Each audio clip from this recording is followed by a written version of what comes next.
What is going on, guys? Welcome to Rashonology. Please hit the like button. I said hit the like button. There you go. I'm like, what's wrong with my thing? Anyway, hit the like button, like, comment, share, and subscribe to the channel rolling across the bottom of your screen. Y'all know how we do when we do this video. We have a video, we talk about it, and then we get to it. So let's talk about it. Let's see what's going on today. On that line, he diverted down to giving an update there. He's the chief executive of the Skating Club of Boston, saying that they lost 6 members of that club in the tragedy in DC. Let's bring in Sean Bell, who's here with us, former military pilot, his expertise speed this up a little bit. Happened last night. Sean, great to have you. Good afternoon to you. So look, how did the passenger jet change its flight path last night? Yeah, good afternoon, Kamali. I mean, first of all, our sympathy. 64 civilians, 3 military have perished in this, what looks like a very, very tragic accident. It's interesting that you look at the factors. The weather looks absolutely fine. There's no reason weather factors. It's happened in one of the most congested air control areas in the world, so there's massive control. Nobody moves without... So, unfortunately, a plane collided with a Black Hawk chopper last night in the DC area. The plane was actually on its final descent, and there was 64 people on board. There were 3 people aboard the chopper. Excuse me. And now Sky News is actually reporting about on how this tragic accident actually happened. If you know anything about this airport is one of the biggest airports and one of the busiest airports right there by Washington, D.C., right there by our nation's capital. And there's a ton of air traffic, ton of military stuff going on in this area. So it is highly, the volume of planes going in and out of here is very great. But unfortunately, some tragic stuff happened, and these reporters are going to try and break down exactly what happened. Following a clear procedure, and it's all designed to stop these sort of accidents happening. So the real question is, why it happened and how it happened. What we do know is that the main runway here, it's not quite orientated properly, but that's the main northerly runway. So the American Airlines aircraft, as all of the others, would have been coming to land there and then taking off in this direction. Meanwhile, the Nighthawk would have been operating its way. Sorry, Black Hawk would have been operating its way down the Potomac here. Now, as the pilot, so they're coming from different directions, as you can see, and this runway is very long. Taking off and landing. It's a very long runway. I think there's 1, 2, 3. There's about 3 or 4 runways here.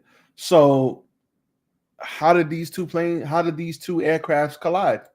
The Black Hawk, he'd have thought all of the civilian traffic is to the north of me, leaving or arriving. What happened just before this accident, though, was the American Airlines aircraft was on approach down here, was suddenly asked, could he take the shorter runway, which is the runway here? He said he could. So therefore... Now, you just heard that. They said they asked the aircraft, can you take the shorter runway? Because he was going to come in straight on the longest runway, and they asked him to come in on the shorter runway over here. So he was turning around to come down here, basically.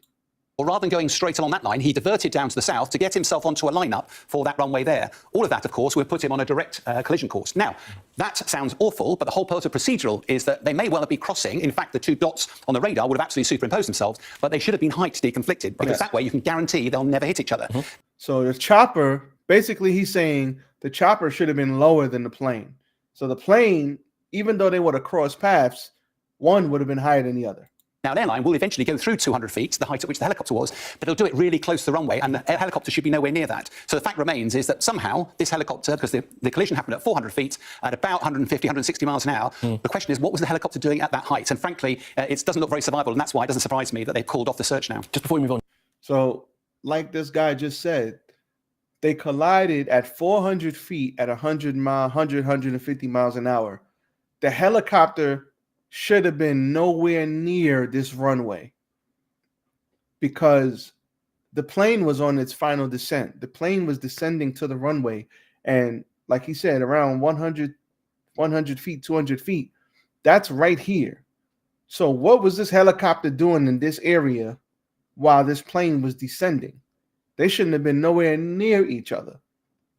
Sean, how unusual it is for a helicopter to go to that kind of height? Is that kind of standard procedure? We heard from Sean Duffy, the Transport Secretary, that everything was standard up until the collision point. Yeah, and I think what he was saying is that this helicopter wasn't on a special mission. It was a military helicopter. We're very close to the White House. There are all sorts of military flights that could be doing something unusual. Whenever I've been involved in controlled airspace in a military aircraft, the civilian authorities clear a corridor for you and you fly directly through it. This was following a helicopter route. The reason they're not under radar control is here they can probably be seen by the radar. There's a bridge here. You're flying low level. You can't be seen on radar. Therefore, it's very difficult for the controllers to control aircraft here. That's why procedurally you have to be low. 200 feet's very low, but you've probably seen them down the Thames regularly. And as Mark Stone was saying, regularly over here, lots of helicopters, very low. Interesting. All right, so look, so what did the helicopter... So this looks like a horrible accident. Let's take a look at how it actually happened. So this might be rough to see, but been listening right now. You could clearly TG, we're now taking over to show you this. This is video from the Kennedy Center camera. Kennedy Center camera. You see that explosion right there. That is the And look, you look down here. This is the plane descending. moment when this small plane, and then you see that big, that huge ball of fire into a helicopter. But look, you see the helicopter right here. You see the plane is descending, and you see the helicopter coming. And if you keep your eye right here on this dot, you'll see this dot on a straight beeline right to the plane. And my thing is this, and I've heard this from people who've been speaking about this all day. It was a clear night. There was no snow. There was no rain. There's no clouds. This helicopter should have seen this plane. If the plane is landing and you see this light, you can see this. You should have been able, the helicopter should have been able to see, because we could see it on this Kennedy camera. So from the Kennedy Center, you clearly see this light, and this is far away.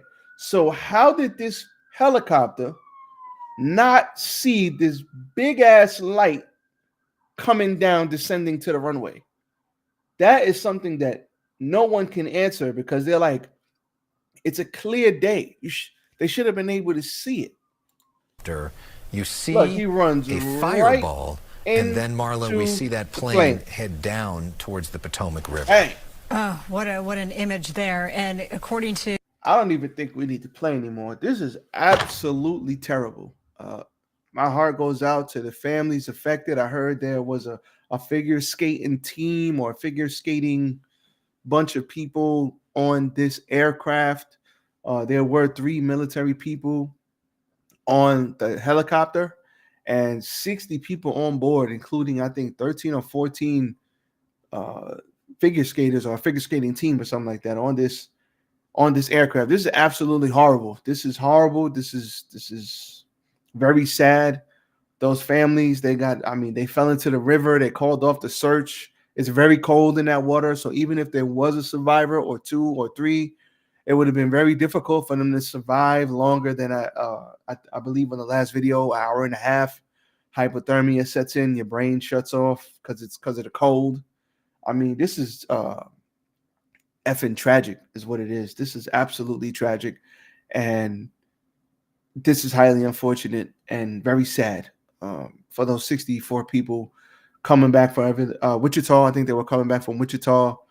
And for people in the middle of the night to get the phone call that this happened to their families is absolutely unbelievable. And my heart goes out to each and every one of these families, because this is rough. I'm sure people are going to want answers. I'm sure people are angry. People are sad. And there's nothing that this is. Who knows if this was an accident? Who knows what's going on here? Obviously, it was a very tragic accident, but, people are going to go down the rabbit hole. But the fact of the matter is, people lost their lives last night.